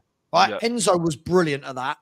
And then Lavia first half was excellent. Caicedo alongside him second half was excellent. You look at our centre mids compared to that. None of ours can do the passing that Enzo can do. Right, Caicedo for me was a beast in midfield today in the second half. I thought he was an absolute. And Lavia getting the ball, turning and driving with it. We don't have anyone that does that regularly enough. But guys, I want to bring up a few comments, and I want to I do want to talk about Son, and I just want to back up what Alex said there. Our fans throwing stuff at the Chelsea players, absolutely disgusting. Right, that for me, I said on my stream at the time, Karma is going to get us. Because, to be fair, Cole Palmer, when they kept doing it to him, was really calm. And a young lad, he just looked at him, didn't he, as if to say, what are you doing? And Cole Palmer went on, buried us. Guys, just a couple of comments I want to look at that I agreed with. This one. I completely agree, Ben. If you stuck Harry Redknapp in charge of this slot, I actually think we'd finish higher than 6th. And I agree. I think we'd win the Europa. Yeah. Harry Redknapp is a manager, though, that will have them all playing in their correct positions, and he'd find a couple of free transfers in the January market to make us a stronger team. That's what Harry did. Superb manager, Harry Redknapp. Redknapp even said how open we were, didn't he, on TalkSport? He blatantly sat there and said, okay, I get it, but I have never seen the team so open. Sorry to interrupt you, but he even said that, didn't he? He said something which kind of went back to what he did. He said, all of Tottenham's midfielders are so open. And if you think the first signing, I think it was the first or the second signing Harry made in that January, he bought in Wilson Palacios, didn't he? And he stuck him in centre mid and he was a machine. He was why this is excuses, Savva. This is why it's excuses now, because we get Wilson. There's Wilson Palacios. Yeah, he made the most out of him. You see what I'm saying? If you can make a good Danny was absolutely right back then last year, and I'll make him right. He said if you adapt to the players you got, you can make a good team. Leicester proved it when they won the league. Chelsea proved it when they won the league with Conte. Agreed. Right? Agreed. Look, sorry to interrupt you. No, you're right. Ben comes in again and says, I suggest the players are disillusioned with his methods, as the rest of us are. Something that we don't talk about enough, guys. As fans, we sit here and say, look at the state of this. These players will have little individual WhatsApp groups. These players will have little cliques around the training ground. These players will go for dinner together or go around each other's houses. Do we not think they're sitting there going, what is the gaffer doing? Do we truly believe that they're not, like, do you really think that Basuma's not going around someone's house and going, the job he's asking me to do, that, I'm not just saying Basuma, but you know what I mean? Porro probably going, Jesus Christ, like, he's asking me to play right back, central midfield, right wing, like, and the last message I really like, Max Ryder said, and agreed, no top player will want to come and play these tactics. No top player will want to come and play these tactics. Who would want to play these tactics? And just one quick one on what was mentioned earlier. You see with Cole Palmer, one, the fact that we could have possibly had him. The other one is, I think he's better than Phil Foden personally these days. And that's a big call.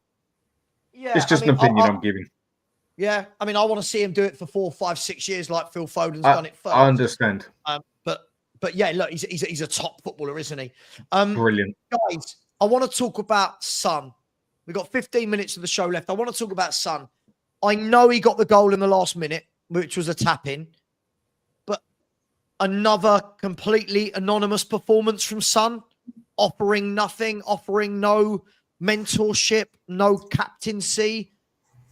He stood. I don't know. So, two things I just want to say. Number one, when Chelsea equalised at 2-2, Son was standing there with his hands on his head.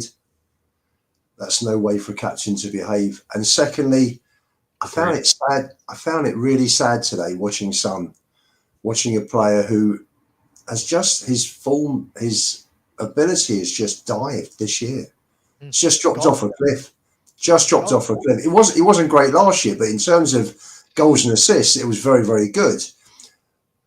But he's gone down 2 gears, gone down 2 levels. It's really embarrassing to watch. It's horrible to watch. This is a guy that's been fabulous for our club. They should have got shot of him at the end of last season. That's the time they should have sold him. You know, everyone had really nice memories of Son, but we're watching someone just dive in levels now, and it's sad to watch. It is sad to watch. Anyone else, Son, today or today and the season? Captain wise, I've said it from day. He is not captain material. Not mine anyway. Maybe some people need a good kiss on the cheek sort of thing, but he's just not my captain material. And then when your captain stands there and puts his head on his shoulders and basically accepts defeat, yeah, I don't care if you're winning 2-0, 3-0, or if you're losing 5-0, 6-0. Your captain should be there still wanting you, forcing you, getting on at you to go to another level. Because he's basically, the way I see a captain is he's meant to be the manager's word on the pitch, basically, because the manager can't get over to everybody, yeah? So he has to be able to link with the manager as such. Linking with that prick is practically impossible. Son, his head goes down and he almost accepts defeat. And since Harry Kane's gone, he's looked half the player he is. He's had brilliant moments. He's been excellent at the club, but we all know a top club would have sold him by now for the money and gone for a replacement. I just feel at Spurs we're too accepting, too loving. He's been brilliant, but I think his time is done. He's not finished as a player, and if we were to keep him, it'd be good to bring on for 20 minutes towards an end to try and get a goal or something. But the way we're also playing him as well, he ain't a robot. I think I blame the club as well because they didn't buy players that were that could compete with him to make him think about things, and I think that he's just got too comfortable for me, which is what has happened with a lot of players at our club right now. For me, I don't think he was great today either. I think he would have scored that chance that he had. I think it was just after that Chelsea score 3-2. I think it was just a innocuous set of play where I think the game stopped, and then we just played it very quickly from the free kick, and Son was in, and he would score that at his best, and he doesn't do that. I don't know why he was captain in the first place, and I think that sums up the team. Nice. You know what I mean? Nice guys. And like I say, when I look at that Chelsea team, I don't see nice guys. That's why what we did to them with the paper frame was worst players to do it to was Chelsea players, because they'll sit there and think, okay, we'll just show you. And this is what they do. But unfortunately, with a player like Son, I think he's too nice. And this is why he hasn't won anything at Tottenham. You see what I'm saying? No leaders, ruthless. There's no leaders on the pitch. That's the problem. We have no leaders. Well, I've said it how many times? We don't have any leaders. No, we don't. Nothing. You see what you said with the paper, yeah? I totally agree with that. Arsenal made the same stupid mistake when they played Liverpool. I have never seen no one pump Liverpool like that at Anfield in the first 20 minutes, half hour, like Arsenal did. And then they basically turned around and started giving it to the Liverpool fans. Look what happened then. The Liverpool fans got bloody loud. Liverpool thought, we ain't having our fans mugged off like that. And totally went on Arsenal. We basically did the same thing today, to an extent. That was Xhaka, wasn't it, Dan? Do you remember? Xhaka went in for that tackle, rolled up the fans. They were 2-0 down, and all of a sudden, they came alive. Yeah. It just, you know, the thing is though, like a leader would just like say like he was try and stop it. You know what I mean?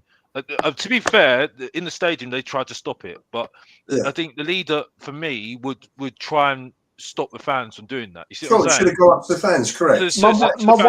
I was getting wound up by them doing it. I was sitting there, I was thinking, you are just, and someone needs to stop it. You know what I mean? I'm not putting it just on Son because it should be the whole players trying to stop it. You know what I mean? Because for me, that was just motivating them. And, you know, I think it's just, it's the fact that he's a captain, I don't like it. The fact that we ain't got nobody to compete with him, I don't like it. We just only got Timo Werner.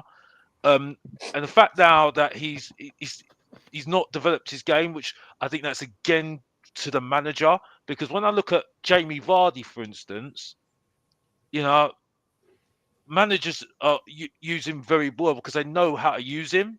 Yeah, I think if you use Son in the right way, he wouldn't be this bad. You know what I mean? You don't become a bad player overnight. So, and good coaches are able to do that. You know what I mean? So it is on Son, yes. But at the same time, it's the coach as well. It's the way that we are playing. You see what I'm saying? I don't think it's helped that Harry Kane's gone, because I think he had a good rapport with him as well. That quality, and it helped his game. Now it shows as well. So it's so many factors to this right now. But yeah, the other thing also, Alex, just you're right. There are many factors to this. That the fact that he doesn't rotate the squad, and so many of them look absolutely knackered at the moment. Agreed. He's got a squad. He doesn't play him. Where's Spence, for heaven's sake? Johnson's got injured. Knackered, and where's Spence? Johnson's got injured from a hand. Johnson's already got injured as well. So now it's even Davis has got injured, and Davis is slow. Yeah. I mean, that just sums it all up. Sorry. They're killing him in training, Alex. That's the problem. They're killing him in training. And then they take it out onto the pitch. Odebear, hamstring. Davis, hamstring. Mickey, hamstring. Richarlison, hamstring. You're saying Johnson now, hamstring. Why so many injuries? The same injury all the time. It says something, doesn't it? Doesn't it? Listen, I think what happens is when we talk about, that's a fantastic goal, by the way, for Lazio away at Napoli. That's a fantastic goal. When we talk about Sonny, I always feel like there's always people in the chat that go, "Oh, he doesn't deserve hate." I think there's a huge difference between hate and critiquing. For me, I just don't feel that he's doing what he used to do, or even I don't even think he's doing 50% of what he used to do. I thought, his passing looks really sloppy. His strength seems minimal. Like he's getting knocked off the ball very easily. He's not really going past players. He had that one good moment in the first half where he cut in on his right and bent a shot just around the post. But in all, guys, I genuinely feel like we've just not got it right in the forward area. I don't feel like he's getting it right anywhere on the pitch. And somebody said in here, there's a reason why he's nearly 60 and has only managed in those leagues. And I know people get frustrated when people talk about those leagues. And I'm not saying, the Premiership's the greatest. But what I am saying is the level from those leagues to the Premier League is massive. It's absolutely massive. It's the difference between me working for an IT consultancy with 1,000 people and then me going to work for Google. Do you know what I mean? It's huge. You've got there's different intricacies. And for me, again, I don't know when the players are fit, when Mikey Moore's fit, when Odebear's fit, Kang coming in. Do we go for a young, youthful forward line? Do we play Solanke with Moore and Yang either side and say, you know what? This is the future. Let's go for it. Let's blood them in. Or are we just going to... Because, Ian, you said it earlier. Brennan Johnson, again, I thought he did really well for that goal. And then after that, I don't notice him. But you look at Chelsea's wingers. Yeah. Every time they got the ball, they tried. Every time they got on that ball, they were direct, trying to beat their man. Johnson does well for a goal. Then he wants to pass it inside 5 yards every single time he gets the ball. Sorry, Savva, but Sancho and Neto are just they're 100 times better than him. That Sancho goal was absolutely beautiful. The way that he just, I think is I just didn't see it coming. I didn't see it coming from him, but see it from anyone. But it's the way he just turned, went into went near the box and just shoot and score. It was so quick. And like I say, Cole Park, I'm sorry, they Johnson cannot touch them. The I'm sorry, there, cannot Alex, even touch them. Alex, Sancho should have been shown down the line, not allowed to cut in. I know, but it's just the way, the quality that he's got. It was a fabulous shot. Fullbacks aren't defenders, are they? Porro doesn't know to show a player down the outside because he's not a fullback. And then they all stood off him, didn't they? And he just kept going, and bang, it's in the back of the net. It was a lovely shot. I thought Udogie handled Neto quite well. I thought Sancho was much more dangerous than Neto. Yeah, I think to be fair, defensively today, Udogie was better.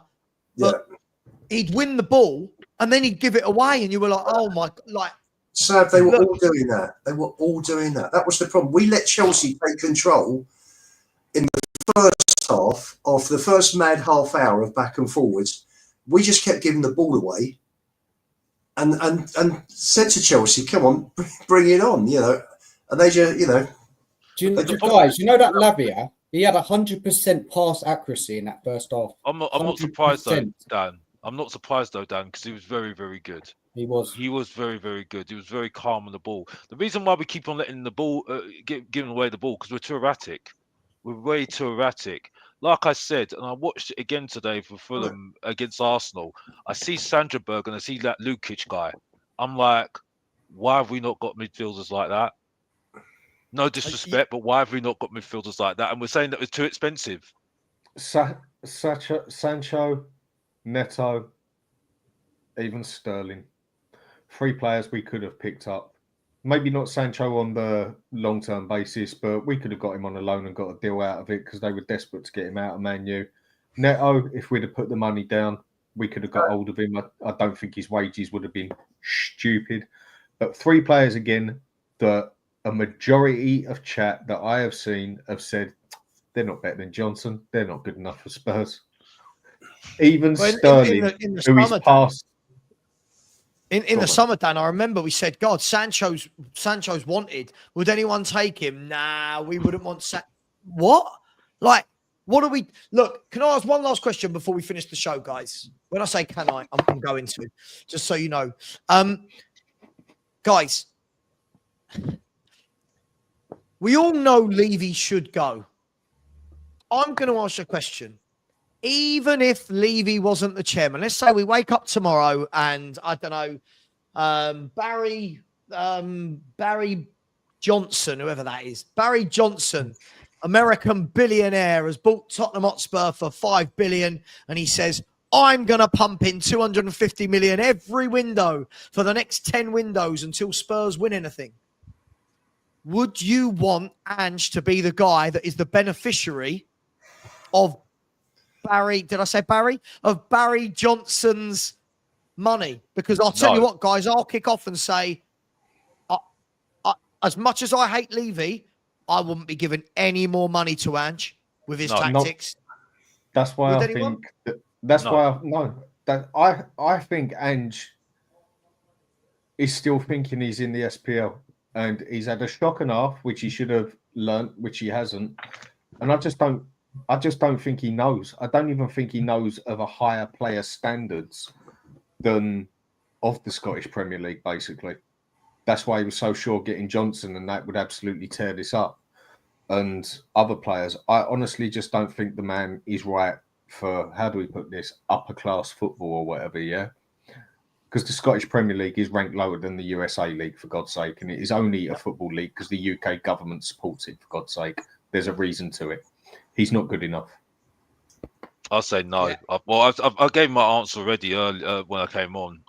For me, if we could get a better coach at the moment, you're going to get a better coach anyway, but who's available anyway?